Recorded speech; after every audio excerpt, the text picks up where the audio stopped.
প্রধান উপদেষ্টা মহোদয় তিনি তার সুনির্দিষ্ট কোন ডেডলাইন আমাদের দেননি।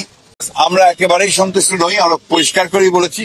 আমরা সবাই এসেছিলাম প্রধান উপদেষ্টার সঙ্গে দেখা করে তাকে আমাদের উদ্বেগের কারণগুলো, কনসার্নগুলো আমরা জানিয়েছি এবং প্রধান যে বিষয়টি ছিল সেটি হচ্ছে নির্বাচনের সুনির্দিষ্ট রোডম্যাপ, যেটা আমরা বেশ কিছু কাল থেকেই বলে আসছি, সেই বিষয়ে তাদের সঙ্গে আমরা কথা বলেছি। আমরা বলেছি যে বর্তমানে রাজনৈতিক যে পরিস্থিতি আছে এবং দেশের যে অবস্থা, তাতে করে আমরা বিশ্বাস করি এখানে অতি দ্রুত একটি গ্রহণযোগ্য নির্বাচনের মধ্যে এই সমস্যাগুলোর সমাধান করতে হবে।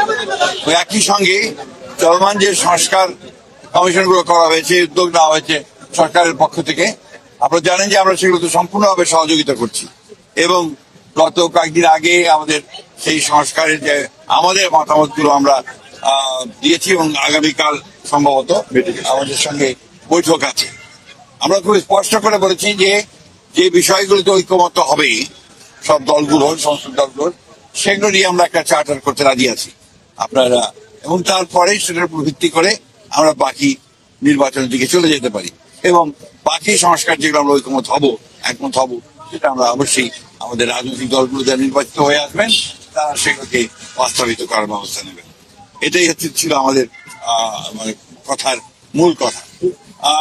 প্রধান উপদেষ্টা মহোদয় তিনি তার সুনির্দিষ্ট কোন ডেডলাইন আমাদের দেননি।